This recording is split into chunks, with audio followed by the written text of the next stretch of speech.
दोस्तों, समय ने बड़े बड़े बादशाहों को पटकनी दी है, चाहे दुनिया जीतने वाला सिकंदर महान ही क्यों ना हो। कुछ ऐसा ही हुआ ईस्ट कंपनी के साथ भी। देखिए, एक समय था जब ईस्ट इंडिया कंपनी व्यापार तो छोड़िए, ईस्ट के कई बड़े बड़े देशों में सरकारें चलाने का काम कर रही थी। जी हाँ, क्या रेल और क्या जहाज, सब कंपनी का ही हुआ करता था। 2,60,000 सैनिक थे इनकी सेना में, यानी ब्रिटेन की सेना से भी 2 गुने। और रेवेन्यू की बात तो पूछिए मत, खजाने भर रखे थे लूट लूट कर भाई। लेकिन फिर एक आंधी आई और ईस्ट इंडिया कंपनी की जड़ें हिलाकर रखी। देखते ही देखते कंपनी बर्बाद हो गई। कहते हैं ब्रिटिश राज में कभी सूरज नहीं डूबता था, लेकिन उस दिन खुद ईस्ट इंडिया कंपनी का सूरज डूब गया। उसे एक भारतीय ने ही घुटनों पर ला दिया था। लेकिन आखिर क्या हुआ था उसके साथ? कैसे दुनिया के बड़े बड़े देशों पर राज करने वाली कंपनी रातों रात बर्बाद हो गई और आज इसके क्या हालात हैं? इन सब सवालों के जवाब जानने के लिए हमें इतिहास को थोड़ा टटोलना होगा कि कैसे ईस्ट इंडिया राज हुआ खाक। अब जरा इस पेंटिंग को देखिए। ये अगस्त 1765 का एक सीन है जब मुगल सम्राट Shah Alam east India company के गवर्नर जनरल रॉबर्ट क्लाइव के साथ एक समझौते पर दस्तखत कर रहे थे। इसके बाद बंगाल, बिहार और ओडिशा के रेवेन्यू पर मुगलों की जगह ईस्ट इंडिया कंपनी का अधिकार हो गया। और यही वो पल था जब कंपनी ने कपड़ों, मसालों के कारोबार से आगे निकलकर कुछ ऐसा करना शुरू किया जो ना पहले कभी हुआ था और ना ही कभी किसी ने सोचा था। जिसका रिजल्ट ये निकला कि भाई अगले कुछ सालों में कंपनी के 250 क्लर्क्स ने महज 20,000 भारतीय सैनिकों के साथ मिलकर पूरे बंगाल पर कब्जा कर लिया। और अगले 50 सालों में ईस्ट इंडिया कंपनी की सेना 2.50 लाख से ज्यादा की हो गई। इसने पूरे भारतीय सब कॉन्टिनेंट को अपनी कॉलोनी बना लिया। तब नारायण सिंह नाम के एक मुगल अधिकारी ने शाह आलम के साथ हुए समझौते के बाद कहा था कि अब क्या इज्जत रह गई जब हमें ऐसे अंग्रेज कारोबारियों के आदेश को मानना पड़ेगा जिन्हें अब तक ठीक से अपना पिछवाड़ा धुलना भी नहीं आया। देखिए, अक्सर हम कहते हैं कि ब्रिटिश सरकार ने भारत को गुलाम बनाया, लेकिन सच तो ये है कुछ घुमंतू व्यापारियों की एक प्राइवेट कंपनी ने भारत को गुलाम बनाया था। वो कंपनी जो रेंगते हुए ब्रिटेन में पैदा हुई थी। अब हम ऐसा क्यों कह रहे हैं, इसे समझने के लिए जरा 1600 ईस्वी के उस सिनेरियो पर गौर कीजिए जब भारत को सोने की चिड़िया कहा जाता था। और कहा भी क्यों ना जाए, पूरी दुनिया के कुल प्रोडक्शन का 25% माल अकेला भारत पैदा करता था। उस वक्त दिल्ली के तख्त पर मुगल बादशाह जलालुद्दीन मोहम्मद अकबर की हुकूमत थी। वो दुनिया के सबसे दौलतमंद बादशाहों में से एक थे और लोमड़ी की तरह चालाक भी। तब देश इकोनॉमिक रूप से इतना समृद्ध था कि दूर दराज की दुनिया से लोग भारत को देखने आते थे।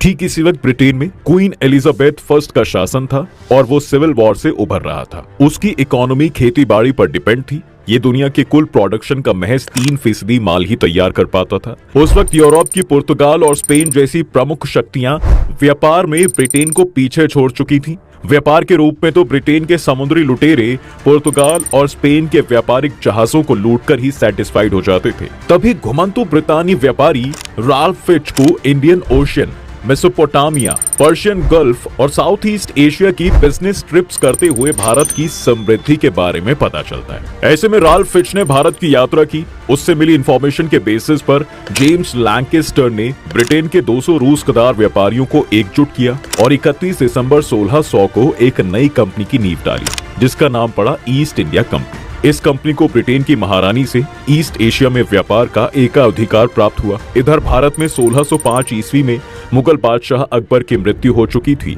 अब उनकी जगह पर जहांगीर तख्त पर बैठे थे। अकबर ने अपने शहजादे जहांगीर के लिए 5,000 हाथी, 12,000 घोड़े, 1,000 चीते, 10 करोड़ रुपये, बड़ी अशर्फियों में 100 तोले से लेकर 500 तोले तक की 1000 अशर्फियां, 272 मन कच्चा सोना, 370 मन चांदी, 3 करोड़ रुपए के मन जवाहरात अपने पीछे छोड़े थे। उस दौर में संपत्ति के मामले में केवल चीन का मिंग राजवंश ही बादशाह अकबर के बराबरी कर सकता था। अब इन सब के बीच 1608 ईस्वी में ईस्ट इंडिया कंपनी के कैप्टन विलियम हॉकिंस ने पहली बार भारत के सूरत बंदरगाह पर कदम रखा। वहीं ब्रिटेन के बिजनेस कॉम्पिटिटर डच और पुर्तगाली पहले से ही हिंद महासागर में मौजूद थे। तब किसी ने अनुमान भी नहीं लगाया होगा कि भैया ये कंपनी अपने ही देश से 20 गुना बड़े दुनिया के सबसे धनी देशों में से एक और उसकी लगभग 25% आबादी पर डायरेक्टली रूल करने वाली थी। इस कंपनी के हाथ पहली सफलता तब लगी जब इसने पुर्तगाल का एक जहाज लूटा जो भारत से मसाले भरकर ले जा रहा था। ईस्ट इंडिया कंपनी को उस लूट में 900 टन मसाले मिले। इसे बेचकर कंपनी ने जबरदस्त मुनाफा कमाया। अब ये उस समय की पहली चार्टेड जॉइंट स्टॉक कंपनियों में से एक थी। जी हां, आसान शब्दों में कहें तो भैया अभी के शेयर मार्केट में लिस्टेड कंपनियों की तरह कोई भी इन्वेस्टर उसका हिस्सेदार बन सकता था। इसलिए लूट की कमाई का हिस्सा कंपनी के इन्वेस्टर्स को भी मिला। लूटपाट से किए गए पहले व्यापार में ईस्ट इंडिया कंपनी को करीब 300% का जबरदस्त मुनाफा हुआ। वहीं इस दौरान कंपनी को यह भी समझ आ चुका था कि भारत में टिकना है तो उसे मुगल बादशाह की इजाजत के साथ साथ सपोर्ट की भी जरूरत पड़ेगी, क्योंकि वे जानते थे कि मुगलों की विशाल सेना के साथ डायरेक्टली युद्ध करने से उन्हें कुछ हासिल नहीं होगा। इसलिए विलियम हॉकिंस 1609 में मुगल राजधानी आगरा पहुंचा और व्यापार की परमिशन मांगी। गुजरात में पुर्तगाली पहले से ही मुगल बादशाह के अंडर में कारोबार कर रहे थे, जिन्होंने विरोध करना शुरू कर दिया। पुर्तगालियों के विरोध की वजह से ईस्ट इंडिया कंपनी को शुरुआत में व्यापार करने की परमिशन नहीं मिली, जिसके बाद कंपनी ने थॉमस रॉ को भारत भेजा। वो 1615 में मुगल राजधानी आगरा पहुंचे। सिर पर 600 पाउंड सालाना की तनख्वाह के बदले कारोबार बढ़ाने का जिम्मा था। थॉमस रॉ ने जैसे तैसे जहांगीर को कीमती तोहफों और अपनी बातचीत से इंप्रेस कर लिया था। इसके बाद जहांगीर ने ईस्ट इंडिया कंपनी के साथ एक व्यापारिक समझौते पर हस्ताक्षर कर दिए। समझौते के अकॉर्डिंग कंपनी और ब्रिटेन के सभी व्यापारियों को खरीदने और बेचने के लिए सब कॉन्टिनेंट के हर बंदरगाह के इस्तेमाल की इजाजत दी गई। बदले में ब्रिटेन ने यूरोपियन प्रोडक्ट्स को भारत को देने का वादा किया, लेकिन तब वहां बनता ही क्या था। खैर, इसके बाद कंपनी के कारोबार और भारत में ब्रिटिश फौज लाने का रास्ता साफ हो गया।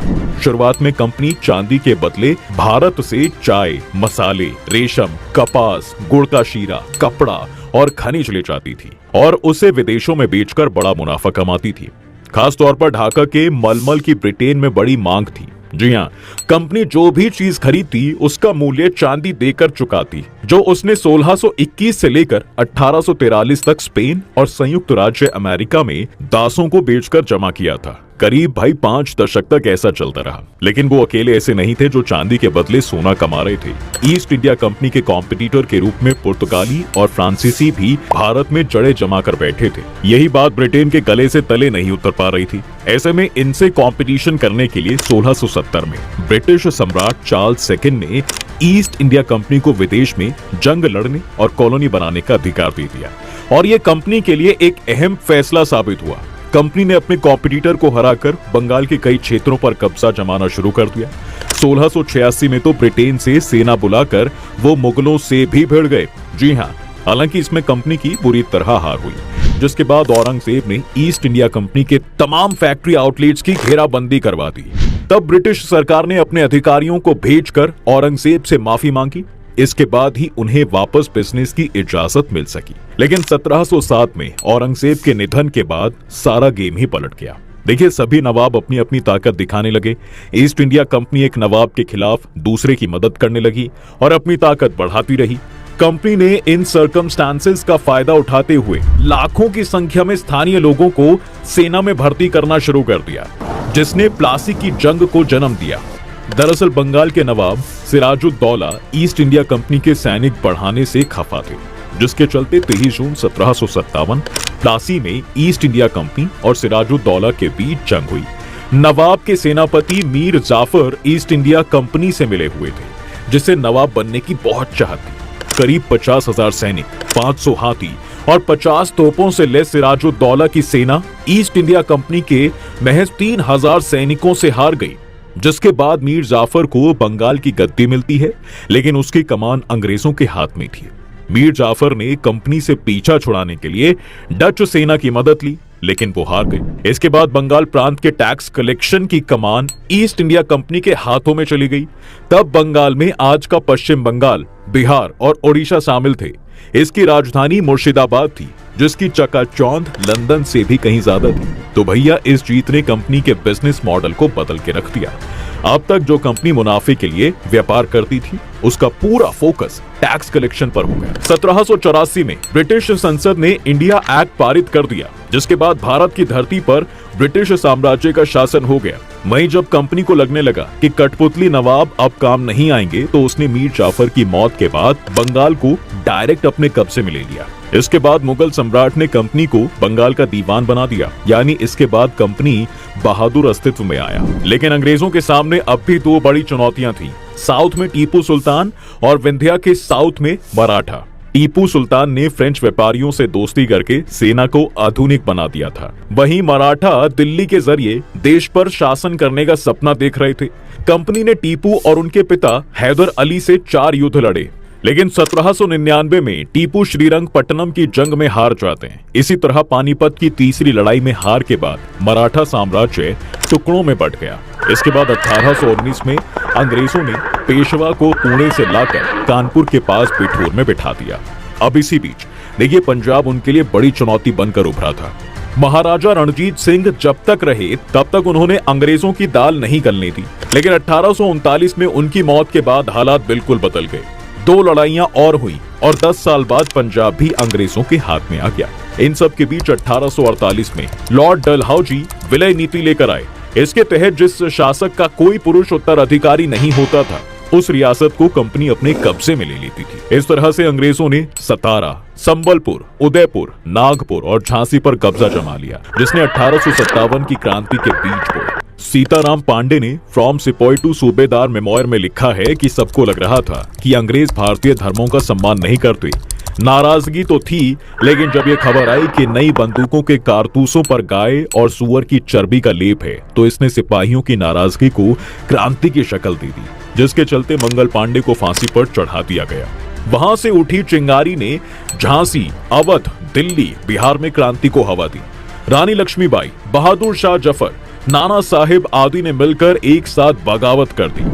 ब्रिटेन में ईस्ट इंडिया कंपनी की मोनोपोली पर तो सवाल 19वीं सदी की शुरुआत से ही उठ रहे थे, जिसके चलते ब्रिटिश संसद ने 1813 में ही दूसरी कंपनियों के लिए भारत में व्यापार करने के रास्ते खोल दिए थे। अब इसके बाद 1833 में ब्रिटिश सरकार ने कंपनी से व्यापार का अधिकार छीनकर उसे एक सरकारी कॉर्पोरेशन में बदल दिया। वहीं 1857 की क्रांति के लिए तो ईस्ट इंडिया कॉर्पोरेशन और उसकी नाकामी को ही जिम्मेदार माना गया, जिसके बाद ब्रिटेन की महारानी ने इस कंपनी के सभी अधिकारों को खत्म कर दिया और वो भारत पर सीधा शासन करने लगी। कंपनी की करीब 2.50 लाख की सेना का ब्रिटिश सेना में विलय कर दिया गया और आखिरकार भारत को करीब 1 सदी तक गुलाम बनाकर रखने वाली ईस्ट इंडिया कंपनी को 1874 में भंग कर दिया जाता है। अगर फिलहाल की बात करें तो अब भी इसकी कमर टूटी हुई है। उससे भी मजेदार बात यह है कि भाई भारत को गुलाम बनाने वाली इस ईस्ट इंडिया कंपनी के मालिक और अब भारतीय मूल के बिजनेसमैन संजीव मेहता हैं। संजीव मेहता ने इसे 2010 में $15 मिलियन यानी 120 करोड़ रुपए में खरीद लिया था। यानी अब ये एक भारतीय के इशारों पर काम करती है। मेहता ने ईस्ट इंडिया कंपनी को खरीदने के बाद इसे ई-कॉमर्स प्लेटफॉर्म बना दिया। अभी ये कंपनी चाय, कॉफी, चॉकलेट आदि की ऑनलाइन सेल्स करती है। आज दुनिया के बड़े बड़े देशों पर राज करने वाली ईस्ट इंडिया कंपनी के ऐसे हालात देखकर आपके मन में क्या सवाल आता है? कमेंट जरूर करें। वीडियो को लाइक, शेयर और चैनल को सब्सक्राइब करना बिल्कुल